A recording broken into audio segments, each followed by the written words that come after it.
Hello and welcome to Selling Sheet Music, a podcast for composers, arrangers, and songwriters to learn more about publishing and marketing their sheet music. I'm your host, Garrett Breeze. Thanks for listening.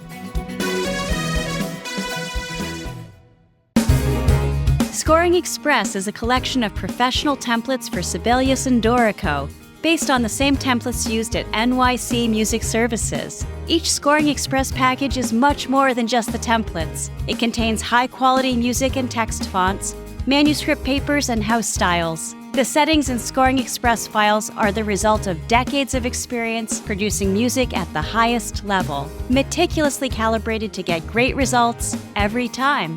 There are suites for chamber music, jazz, theater and studio, and the new choral and vocal suite, perfect for songs, choral anthems, and hymnals, with publisher-level quality results right away.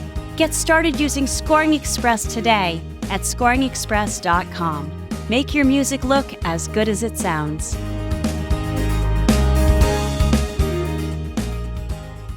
Hey everyone, today is going to be the last episode of 2025. So before we get into the interview, I just wanted to say a quick thank you to everyone for listening this year, and especially to those of you that have followed the show over the past 3 years. It really means a lot, and to hear from musicians all over the world is super gratifying and something that I'm looking forward to continuing. I do have to be annoying, however, and ask that you take a minute to rate and review the show on Apple or Spotify, and make sure you're following the show as well so you don't miss an episode. It makes a big difference in the ability of the show to reach new people, and I'd really appreciate it. Today's guest has been on my interview list since day one. He's racked over 100 billion streams of his cinematic music, as well as 17 platinum and 26 gold certifications as a producer for artists such as Migos, Avril Lavigne, Josh Groban, and NF. His Christmas album, Birth of a King, plays nonstop in my house from Thanksgiving to New Year's, and the live concert version featuring 20 artists, a 60-piece orchestra, and a 100-voice choir will be playing this weekend to a sold-out crowd at Bridgestone Arena in downtown Nashville. Please welcome to the show the one and only Tommee Profitt. Tommee Profitt, welcome to the show. Boom. How are you? I'm doing great. It's so awesome that you're here. Kind of pinching myself I get to do this, and even more fun that it's in the studio. Really a fan of your work. I actually discovered you first through a high school show choir that wanted to arrange one of your songs. They had found it on YouTube, and they were like, this is what we want. They wanted this big epic opener for their show. It? Gloria Regali. That was the first one. Okay, cool. Very cool. And then, of course, I went deep down the rabbit hole, right? As an arranger myself, and as a trombone player, I appreciate all the bass trombone you do. I played trombone in junior high. So there you go. There are so many amazing trombone players doing things that are not trombone in the music industry. It's really wild. Yeah, I haven't touched a trombone in probably 25 years. There's something, at least. But I don't know. Maybe I have some theories on that. Maybe it's just the personality of a trombone player. Maybe it's just that you have to be super smart to work the instrument. I don't know. Maybe. I'm kind of the same way. I haven't played a trombone in a decade, but I'm working in music every day. Awesome. But so I had become aware of you through YouTube and through all of the epic cinematic covers that you do, which of course I love. And movie trailers was an interest of mine in my graduate work, so I'd kind of done some studying into that. And I did my master's degree here at Belmont, just down the street. And so I was on their email list for everything. And so this email came across my screen for the live album recording for Birth of a King. And it doesn't take much to convince me to buy concert tickets. So I just bought tickets, and I said, hey, I told my wife, I'm like, hey, we're going to go to this orchestra choir concert. And she was like, oh, okay,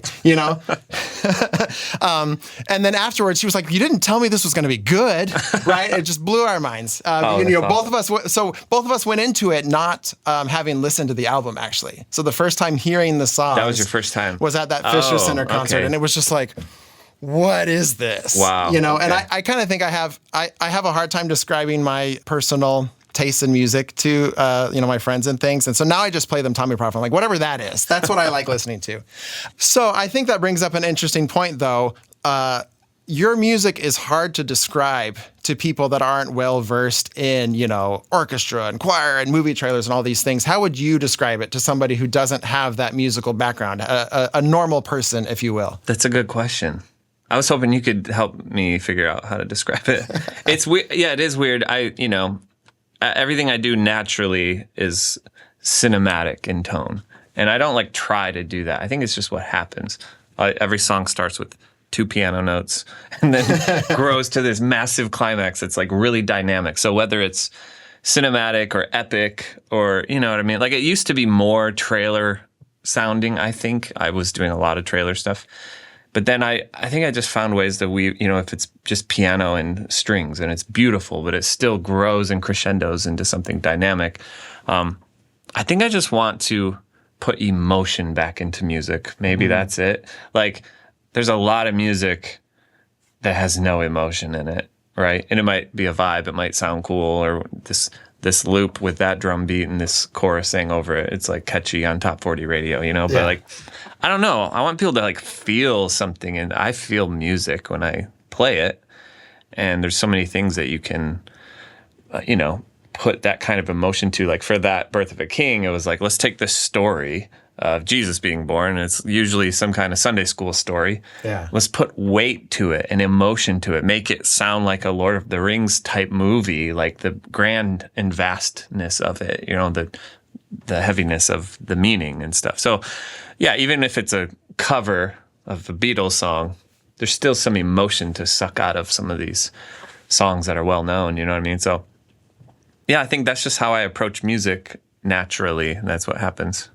Well, and you sort of live a double life, right? You have your producer hat over here where you're working with different artists on their music, but then you have your own stuff over here. How much interaction between those two parts of your life is there? Like, is it the same process for both, or is it a totally different thing when you're working on your own albums? Interesting question, because I felt like it was literally a split, divided life where I was doing trailer music and movie music, and then I'd work with an artist, and I would want to put some of those elements into their production, and I was like, oh no, are they going to think that I just make everything sound cinematic? Like I was when I first started, I was kind of self-conscious of that. And then I realized through some of those sessions that that's why they were there. They came to me because they wanted that cinematic sound in their productions. You know what I mean? So once I realized that, I was like, oh, yeah, you want strings. You want whoosh bangs and trailer hits when the chorus comes in. You know what I mean? And so it kind of freed me up to kind of put more of a branding on my productions, even for other people. But yeah, I would say slowly over the years, I was able to do less and less of that and pour into my own projects and my own music, because that was the stuff I was always, I became more passionate about pouring into that, I think, over time. Yeah. So I've kind of slowly shrunk that basket, into only a couple things. And besides that, I'm just mostly pouring into my own stuff. So. Which is awesome. I mean, that's the goal, right? For all of us. Yeah, no, it's a dream. I'm very thankful, and I just have a lot of fun. And I love that there's really, it's a very untraditional artist route to do that, where I don't have to worry as much as a traditional artist who releases an album, and they have an album cycle, right? It might be a year and a half, and they tour it, and they have to think about radio and singles, and and then they have a time off, and they're doing interviews, and it's all about that album, and then they write, and that's like a traditional artist route. I kind of just make whatever and put it out without so much like weight behind week one numbers and like these metrics and these stats. I don't go to radio, I don't tour, I don't have to do that stuff. It's more, it can be creatively led only. And if I want to make something that I know won't perform as well, I'm not afraid of that, because I'm like, creatively, I wanted to make that piano instrumental that might not do as well as that cover or that album, but like I just wanted to do that day. You know what I mean? So I think I'm kind of chasing that. Now, I just turned 40 like last year. I feel like that's kind of my new thing, is just like preaching even to other people to really, like, when you lead with the creative stuff first over what you think will work, I think it's just, there's more fulfillment in that. You know what I mean? So figuring out a way to bring that to the top more, I think, is important. There's so many people working on things that fry them and drain them, and they're not passionate about it, and they're like miserable. And like, first of all, if we're working in music at all, that's a dream job. That's what we dreamed of our whole lives. Why did we want to do music? Because we love it. It's fun. We're passionate about it, So I don't know. Sorry, I'm on one right now. No, that's great. No. I think it's important for people to like work on things they're passionate about and lead with that and sometimes say no to something that might sound like a good opportunity, but you're really not going to be happy doing the work. That doesn't make sense. Yeah, no, it totally does. And I think you bring up that tension between like what composers know has already been successful versus like the new creative thing that they're trying. Like a lot of times people limit themselves because they think, oh, they're not going to like this, they're not going to want this, right? Like the way I look at it, or the way it's been explained to me, right, is that there's already so much normal music out there.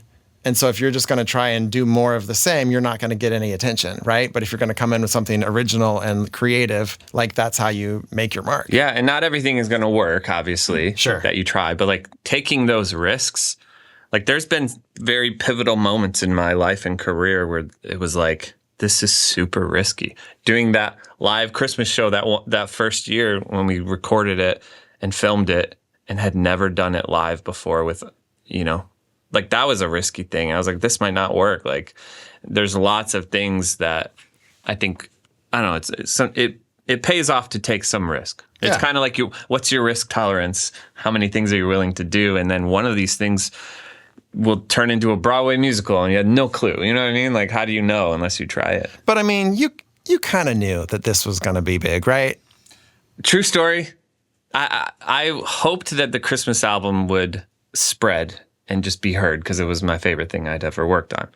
But the show was a whole terrifying, like the night before we announced that we were doing it and going on sale, like no one knew, right? So I had everything lined up, but I didn't tell anyone yet publicly. And that night we almost pulled the plug and didn't do it because everyone was like, who's going to come? Are we going to even be able to sell tickets to this? Like 30,000 things could go wrong. This is bad. If no one comes, you're filming and the room's empty and it'll look really dumb. You're going to have to pay an audience to come. Like there were so many doubts and things like in the air.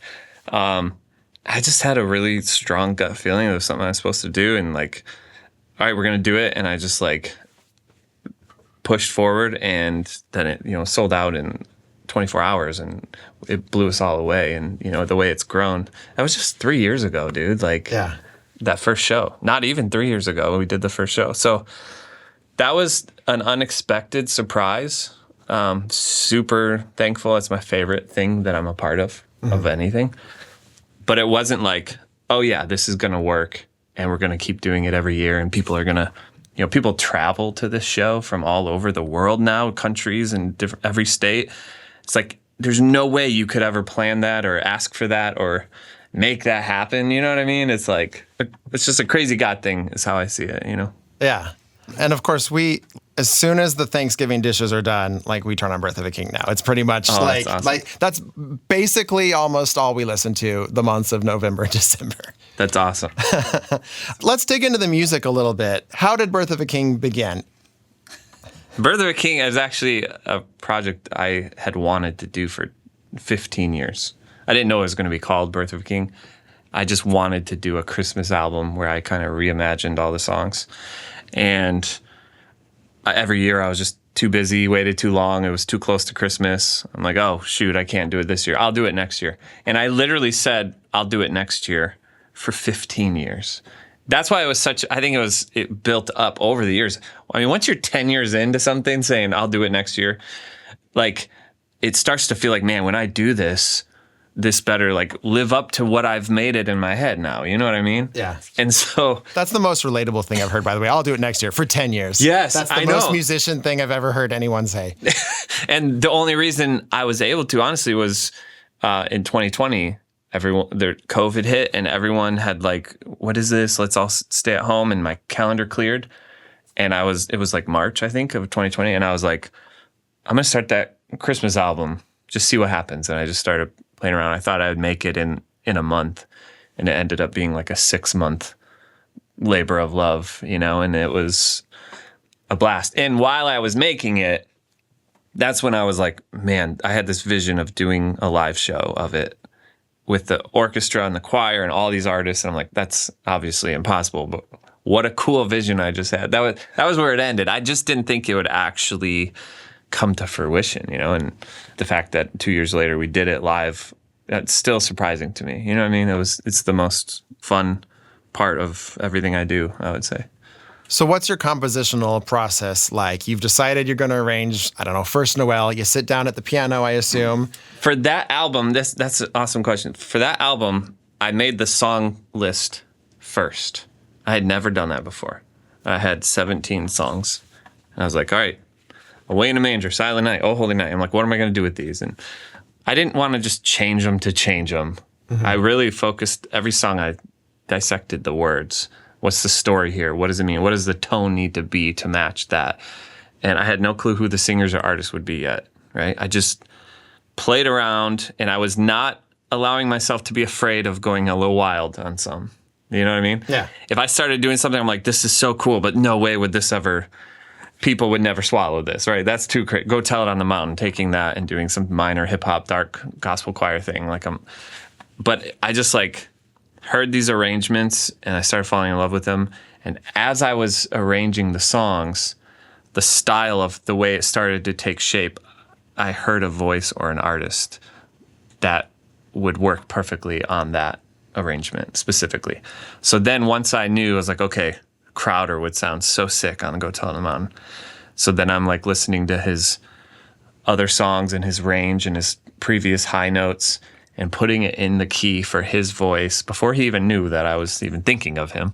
And I put the whole song, I literally arranged it around what would it sound like if Crowder sang this.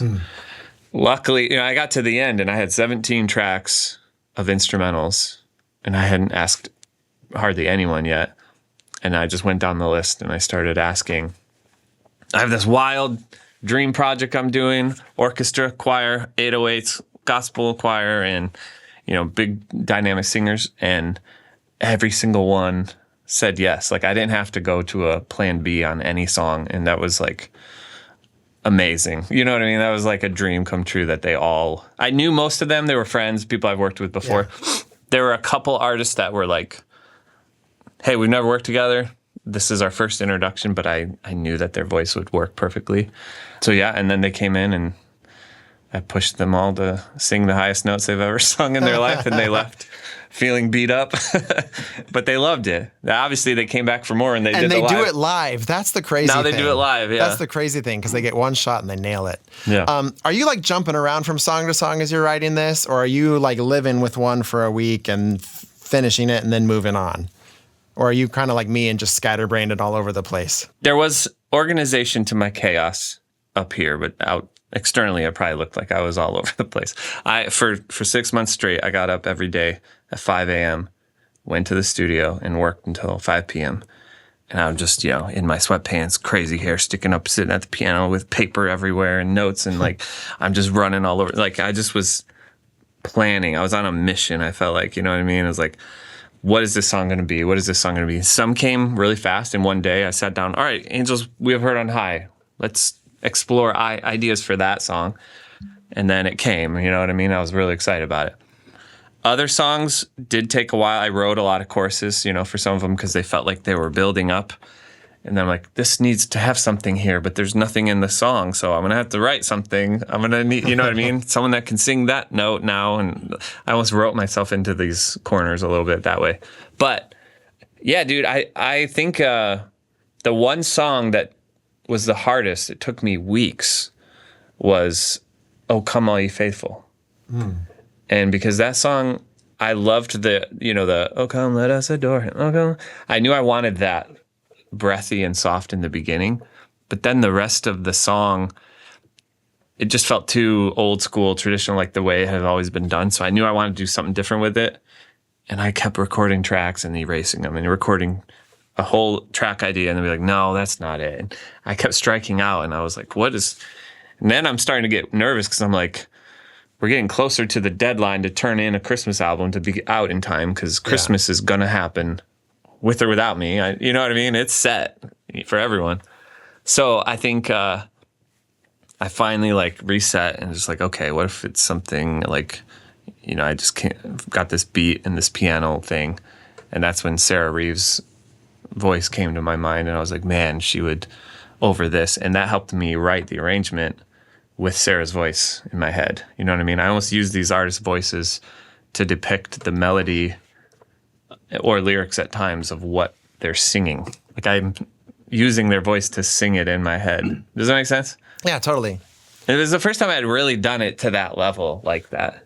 So how do you find the right key for a song? What's the trick? I don't know. I actually ended up raising the key on Mary Did You Know when Jordan Smith came in. Because I was like, are you going to be able to hit this? And he's like, yeah, dude. And he was like, ah. Like it was no big deal. I was like, oh, no. We went up like 5 half steps, and that made his voice is just high and amazing. So yeah, I don't know. Like I didn't want to sacrifice, like sometimes artists would come in and I'd be like, all right, here's the key, here's the song. And they're like, that's really high. And instead of lowering it, I was like, but you can do it. And some of there was one note, I'm not gonna say what it was or who it was. One note took 45 minutes just trying to hit it. But then like just right, and then we nailed it and we got it. And we're so happy that we have that now, So I like to push, like singers can actually do more than they think they can sometimes. And a lot of times when producers are in the studio with an artist, they're like, I don't want them to be uncomfortable. I don't want to push them. And they let them kind of just do what they do. And that causes them to, which is great. You can be respectful, but it causes them to not stretch themselves and get something out of them sometimes that they're thankful you pushed them to get. So there does need to be a little bit of back and forth of like, what if we tried this note? It doesn't matter. We're in the studio. You can mess up. I don't care if your voice cracks or right. If it sounds bad. It doesn't matter. You know what I mean? So as far as finding the right key, there's all those parameters that I'm thinking through all the time, Do you have a favorite moment in the show?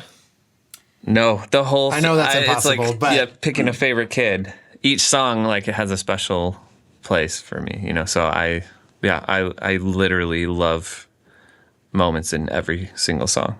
I was like, man, I want to make a Christmas album that I didn't want to skip. Like I don't want to make one and be like, I just like these 2 songs and here's the rest. Like I wanted to take intentional time on each one so that it was something I wanted to listen to. So when I played the album, I didn't want to just skip that one. You know what I mean? So that was important to me to do it that way. What changes did you have to make to adapt it for the live show? I'm assuming you didn't record a 100-piece orchestra for the album. This is during COVID, right? Or did you? The studio album is programmed MIDI. That's how I do everything. So this was my first time. I've done a lot of concerts in my lifetime, Yeah. But this was my first time doing something this scale with a real orchestra. So even having the music made for the orchestra, that was, I needed help to get that done by the conductor, Ben Blasco. So he took all of my stems and my MIDI and he organized it for all the parts to make sure that it all made sense for a 60-piece orchestra. Mm-hmm. And yeah, we individually mic'd the whole orchestra. We mic'd the choir. And it's kind of crazy because you don't know what it's going to sound like till you're done. You do the whole show and then you get the files and you could be like, oh, that doesn't work. That doesn't sound good. You know what I mean? Like, or it's all buzzing. I mean, I had a great team of people. They captured it amazingly. But yeah, I think that was the live drums and the room. I think someone said it this way. I think the live version of that album is the ultimate expression of what it was meant to be. And so I think people are leaning towards the live album over the studio album because there's just an energy in it live and the openness of the way it feels. You know what I mean? So did I answer your question? Yeah, you did. Well, and the amazing thing about that is I feel like, we were talking about epic music, right? Like a lot of the time that's stuff that could never be recreated in real life. The swoosh bangs and So we had some of those things in tracks, yeah, obviously, playing with it. And so when we did the studio album, we got to mix it where the organic live music was focus and mix in the trailer sound effects and the things that make it feel a little bigger to make it work on a recording. You know what I mean? Yeah. But it was just really cool to see that come to life in a way that doesn't, I mean, no one ever gets to perform like movie trailers live, you know, or anything like that. So like to see that come together and the fact that you didn't cut any corners, right? Like you could have easily been like, we're only going to do 50 singers instead of 100, you know, because we're going to save money or whatever. And like, you just like throw everything at it and it's so sick. Well, and everyone, part of the pulling the plug thing was there's a lot of competition, Tommee, at Christmas. You're doing a show in Nashville at Christmas time, like this person has their residency, this person has their annual thing, like all these shows. And yeah, we all kind of as a team were like, if we're going to come in, you have to come in big. You have to come in with a 60-piece orchestra and a 100-person choir, 20 different artists, and do a different new thing that no one else is doing. Like, you know what I mean? Well, even like, just that, having 20 artists on a single concert is like the most insane thing I've ever heard. And you could probably, I mean, other than maybe LA or New York, like Nashville's like the only place you could pull that off, right? Like it's so crazy. Yeah. Because each one of those artists could headline their own show, and they probably do.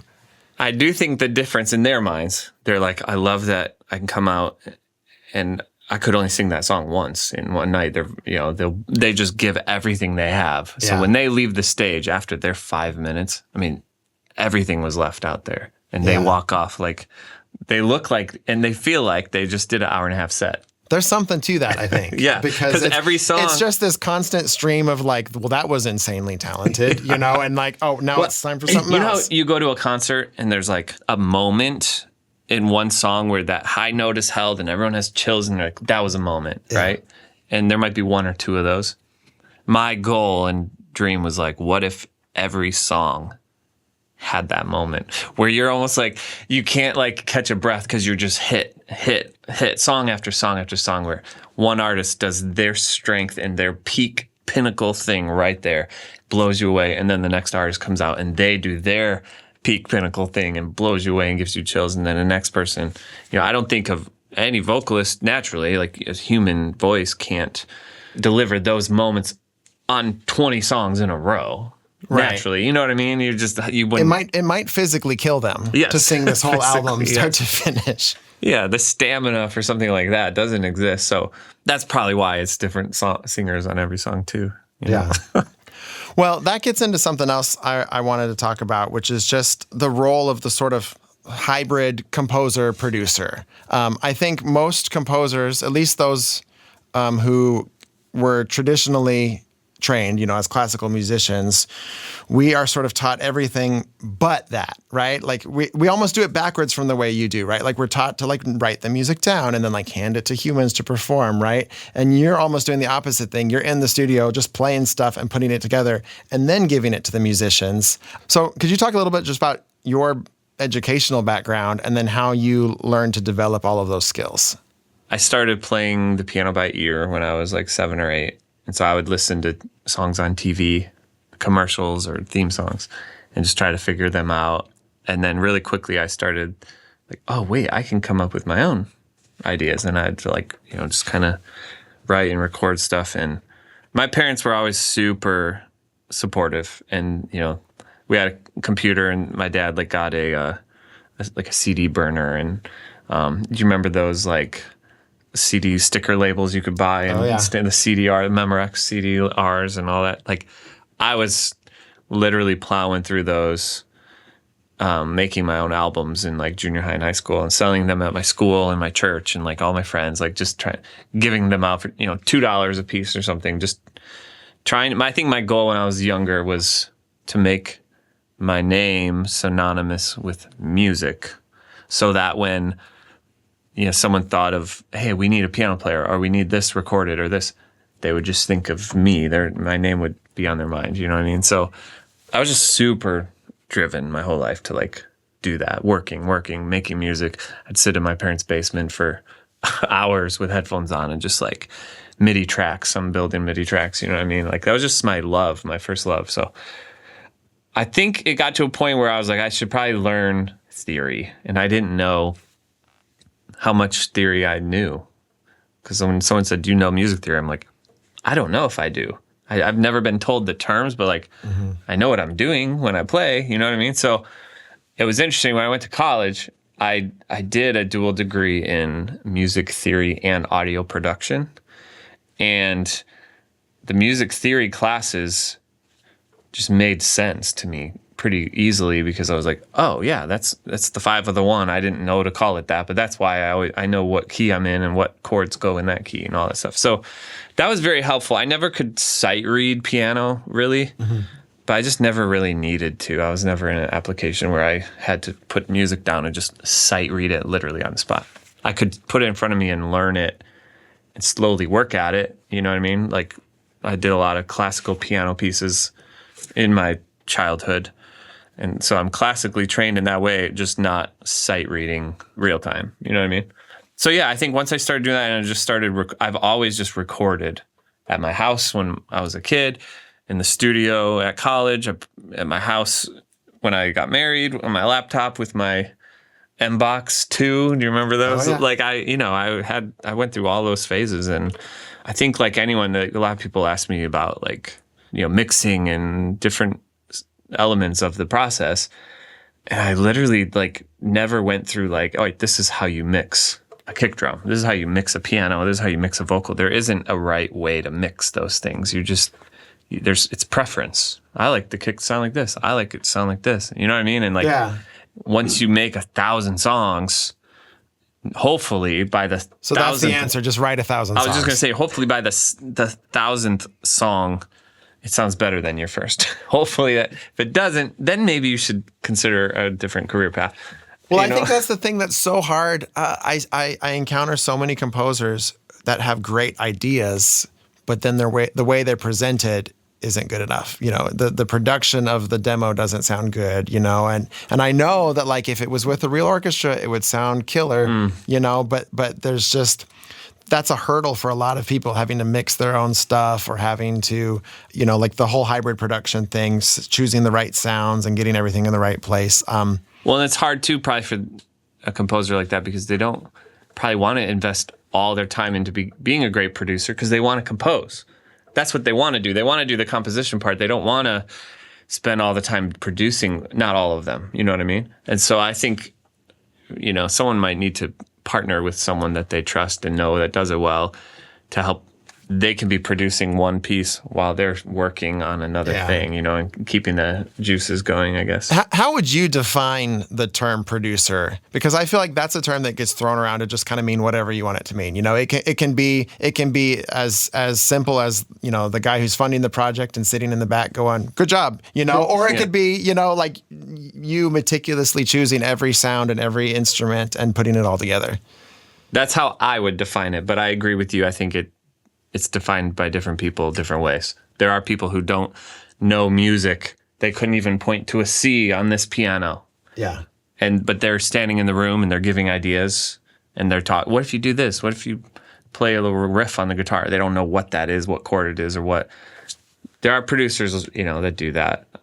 For me, it's obviously, I just build the track from nothing until the final thing, making all the music. Mm-hmm. A lot of the people I work with are brilliant lyricists, not as strong musically. Some of them are strong in both, you know what I mean? Yeah. And so it's fun to work with different people, and just, as a producer, you kind of have to fill in the weakness in the room. I think you're kind of the head, you're the pilot of a session. Mm-hmm. So if they're struggling on lyrics, you sit down, pound out word for word on your phone next to them if that's what's needed, you know what I mean? If they got that covered, you start building the track, get them excited, like, you got to keep the energy going. Sometimes you're the parent in the room. Sometimes you're the therapist in the room. Like, there's a lot of roles like that you can find yourself in as a producer, working with people naturally, and musicians at that, artists. And we're all very, sensitive, and our highs are highs, our lows are lows. We can, have a lot of emotional instability. Sure. So you kind of have to be the one, I think, to have it together in the room and just kind of remember the goal is to get this song done, move it forward, and make something amazing happen. You know what I mean? Yeah. So when I listen to a lot of your music, I think like, wow, this sounds insane. I'm going to figure out like what it is and break it down compositionally. Like, how did he do that? Right. That's how I just approach analysis of music, right? I listen to things, I transcribe it, I pick it apart. And I'm often surprised because I'll listen to something you've written and I'll figure out like what are the notes, and I'll realize it's so simple musically. But then the production behind it is it's the sounds themselves that make it so exciting, right? A lot of a lot of the things for NF, for example, right? These repeated patterns that, like, from a technical music theory standpoint, not that difficult, right? Just 8 notes or whatever. But then, like, the way the sounds are layered into it makes it into this whole different thing. Yeah. And I think that's an example of how, like, I think you're one of the, like, best role models for what, like, the modern composer needs to be, right? But just the way you're able to bridge the gaps between all these different styles of music and all these different production techniques. But what I wanted to ask was, like, what is your process for choosing those sounds and layering those sounds, knowing when enough is enough? Like, how do you not just get totally overwhelmed by, okay, I've got a string line, now I have to listen to all 600 of my string patches and decide which ones work? I'm so glad you asked that, because that's something I try to convey, and it's not articulated the best, so bear with me. But you're right. When you have a string line, I could allow myself to go through 600 libraries and which one is going to be the best. And then even at that, you're like, wait, wasn't there one back at library number 322? Let's go back to that and compare it with library 481. And then you have your top 5, and you're not getting anywhere when you do that, right? You're not getting anything done. The same way, I probably have 1 billion snares on my hard drive. If I make a beat and I'm like, all right, I'm going to listen to all 1 billion so I can choose the best one, I have forced myself somehow to do some kind of weird detachment thing where I can't allow myself to go there, because I would, and I'd be so OCD. I'd be working on the snare sound for 6 months. You know what I mean? Right. So I kind of like go through libraries and sounds, no matter what it is. And when I find one that's like, oh, that's good, that's cool, that works, I commit, I go for that, and then I move on to the next thing, and I just keep layering that way. So yes, could that song have turned out 20 different ways based on the sounds I found and I used? Yes. I happened to click on that folder and go down that trail, that rabbit trail, right? Mm-hmm. And that path led me to this one sound. I could have gone and clicked on this folder, which would have led me to this sound. It would have sounded different, but it would have just been a different thing, and I would have adapted and built the whole thing around that instead of around this. So I try to almost like just go and just keep going and get somewhere versus, all right, wait, let's step back and look at every possible option. That is something that kills a lot of musicians and artists, like with their mixes even. All right, mix number 68 just came in. Wait, let's compare the pre with mix number 13. I kind of said this earlier. It's like, let's compare every mix. All right, I want what this one has combined with that one and that one. And you're just like, you open up this can that's, you cannot recover from. You know what I mean? I mean that. So I intentionally have to, and I hope other people will as well, just like, that string line, that sounds good. Would it sound better with another one? I don't know. Maybe it sound different. You could make things sound different forever. You could just keep changing mixes, and it doesn't mean it's getting better. It's just changing. You know what I mean? So I like to just kind of, I don't know, keep moving forward. I'm like, that's the sound that song has. The next song, I get to explore the other folders and pick something from there. You know what I mean? But I can't go through all 30 terabytes of sounds and pick the one best, and I just don't have time. You know what I mean? Oh, absolutely. And I think that's one of the daunting things about composing in a DAW, right? Is because it could be anything. Mm-hmm. And are you starting with like a go-to sound? Are you literally just picking at random? Like what do you, like, how do you approach it? I have some go-to stuff like that. If I know like, oh, that needs to be like Berlin strings are probably my favorite of all the string libraries in legato mode. Mm-hmm. I play each part on legato mode, 3 octaves of violins, 3 octaves of violin 2, violas, cellos, and go all the way down. So I have, 12 to 15 tracks of individual legato string lines that all go together. That's really fun for me to build that, and I love the way it sounds. And I layer Berlin solo strings with Berlin ensemble strings, so the solo kind of like has more presence, you know, and the ensemble makes it feel wider and bigger. So that's kind of like, of course that would work. So sometimes I'm like, well, let's try a different one. Let's write out these, and I can always swap them back if I don't like it. You know, let's use an Audio Imperia string library on this one and see what this sounds like. And it just sounds different. If I use the same strings and the same piano and the same everything on every song, I think I would get a little bored. You know what I mean? Yeah. Because for me, it's about the sound and the production too, not just the composition and the parts. So I want it to sound different when I've released these songs. You know what I mean? Yeah.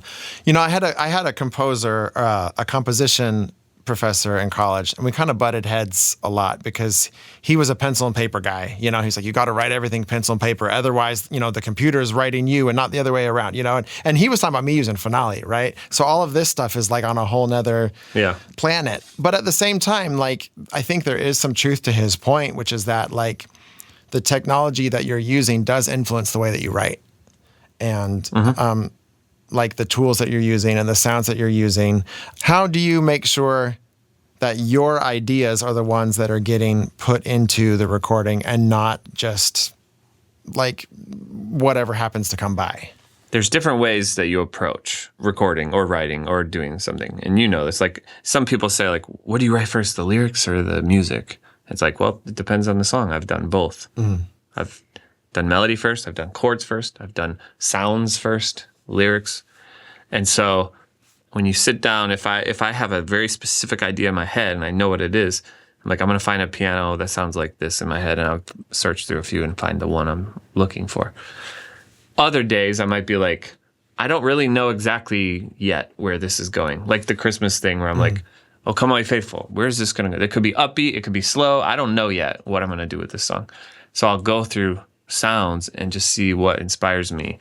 So to your point, what you just said is, yes, depending on the piano patch that I pull up, I will feel something different from that. If it's a soft felt piano, I'm going to naturally just play a different melody with it than if I pull up like this big, grand, bright sounding grand piano, and I'm going to play differently because of the way it sounds when I play it.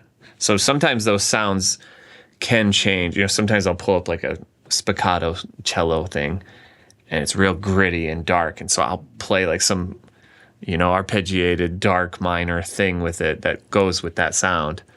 But if it was like a cleaner sound, I might play something a little different or slower, or, you know what I mean?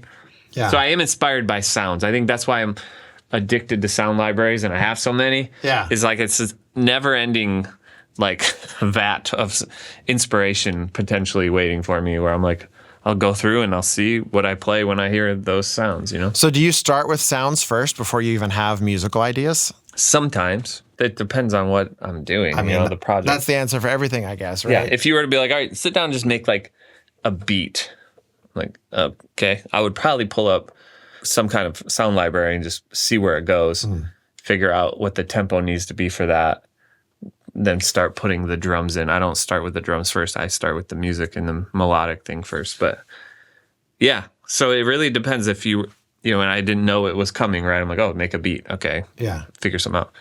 But if I'm like, I'm going to do a cover of Fix You by Coldplay, I'm like, okay. And I can already kind of know where I would take it and where I want it to go.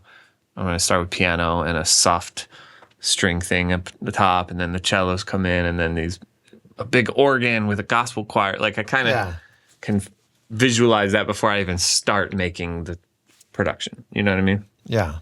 I'm glad you brought that up, because I did want to ask you, you have all of these covers and originals with really well thought out music videos.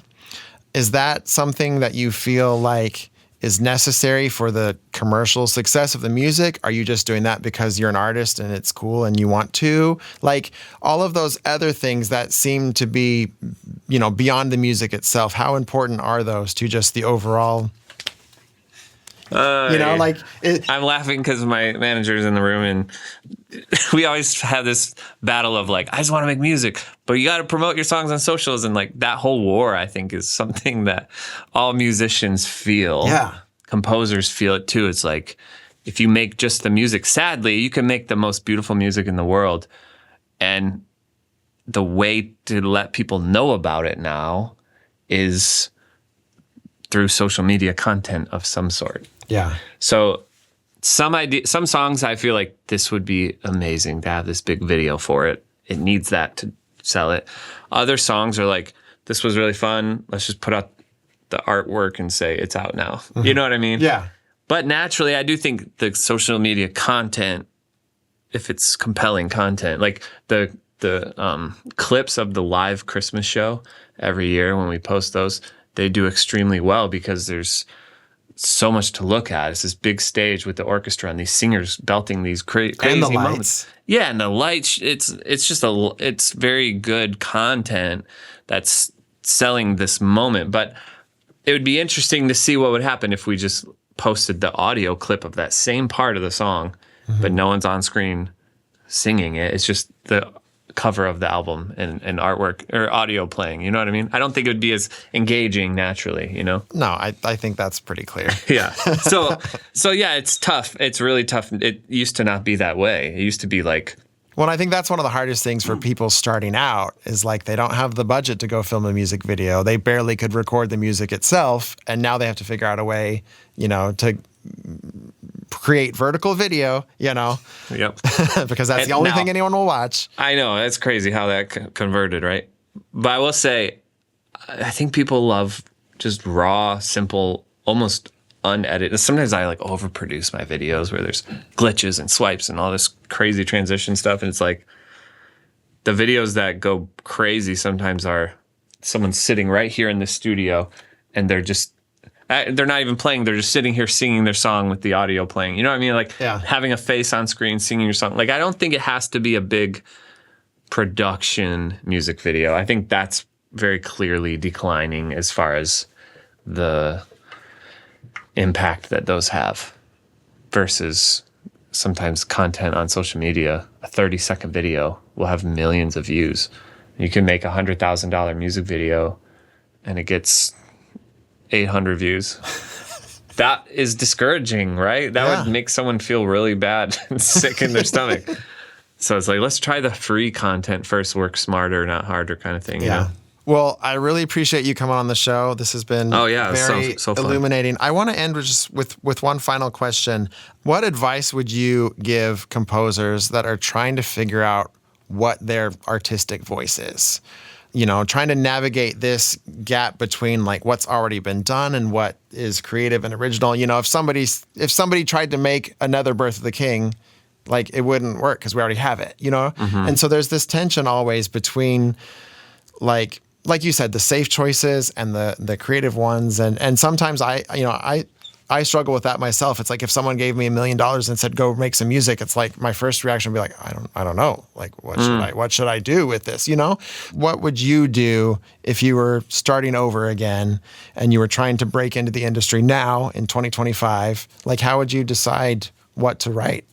I think it's super important that composers or producers or artists have a signature, unique thing. Do you know how many people have wanted to sound like Billie Eilish since Billie Eilish was Billie Eilish, right? How many people wanted to sound like John Williams and Hans Zimmer? Think of the composers, and the ones that stand out are someone most of the time who have a sound or a thing that they do, right? And then it becomes everyone's trying to do that, right? And so you kind of just have to, this might fall back into the risk conversation we had, like to stand out in all the noise today, you kind of do need to like have a lane and do something unique that stands out, and it is risky and it might not work. Maybe try a couple different things, you know, but playing it safe isn't always the best route because you're right, there is already a Birth of a King, or there is already these artists and these composers.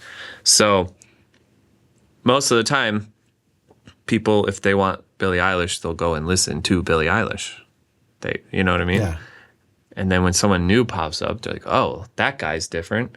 That band is different. That's so unique what she's doing. And those are the things most of the time I think that, you know, filter to the top and, you know, cut through all the noise. There's so many artists and musicians now, like music makers on TikTok and Instagram and like millions and millions and millions. How can you even go through them all? There's probably some people me and you would love if we run across them randomly in our feed. You know, we might never even hear them. That's how many people make music now. There's people that we would love that we'll never hear or even know about, you know? So, which sucks. Yeah, it does. You know, it used to be just like, there were 10 famous bands back in the day that everyone knew, and that was it. And everyone, you know, wanted to try to get their big break. So we have all these resources and tools which can be helpful, but the problem is they're helpful for everybody. Everybody has them, and everyone can do it. So I do think, you know, as I say that, the risk thing is like sometimes people aren't really doing what they want to do the most because they're not sure if it would work. Well, there's artistic risk and then there's financial risk, right? There's the risk of like, will people like it? But then there's also the risk of like, will this make money? And sometimes people just only go towards that one thing where they're just like, they're just doing a service and they're not, as a creative person, you know this, like if you're expending your creative juices on something that you're not passionate about, for whatever reason, that can suck someone dry. You know what I mean? Yeah. It's like, it's more important to like sit in a room in your house. No one knows about you. No one might ever hear what you're doing, but you love what you're doing. That's more important than everyone's celebrating this thing I'm doing over here, but I truly don't enjoy it and it's not my thing. It's just a paycheck. It's just a thing. I think when it's just a paycheck, that's a waste of a dream job that someone actually ended up getting themselves in, and they could maybe do more with it. You know what I mean? Yeah. So I don't know. It is a fine line. You're saying financial risk versus just being creatively fulfilled. If there's a way you can do both, even if it means a pay cut, it's worth it. Well, this is coming out in the holiday season. Where can people find your music? Where can they find Birth of a King? What else do you have going on this season? Well, I got some things. I always got things. I got a lot of secret things and projects I'm working on, but I'm excited to be adding to my Christmas stuff soon, which I'm very excited about. I never thought I would do that, but I just had a few ideas kind of fall out of the sky, so I'm chasing those. But yeah, otherwise on Spotify and YouTube and Instagram, you know, it's Tommee Profitt. As long as you can figure out how to spell it right, you'll find me. No one spells it right. Well, thanks again. This has been great. Yeah, thanks so much. Thank you for listening to another episode of Selling Sheet Music. If you like the show, please rate and review it wherever you listen to podcasts. You can read episode transcripts and get caught up on past episodes at sellingsheetmusic.com, and you can find my music at garrettbreeze.com. Selling Sheet Music is written, produced, and hosted by me, Garrett Breeze. Post-production for this episode was done by Brandon Haney, and our theme music was written by myself and David Dykstra. I'll see you next week. Go write something.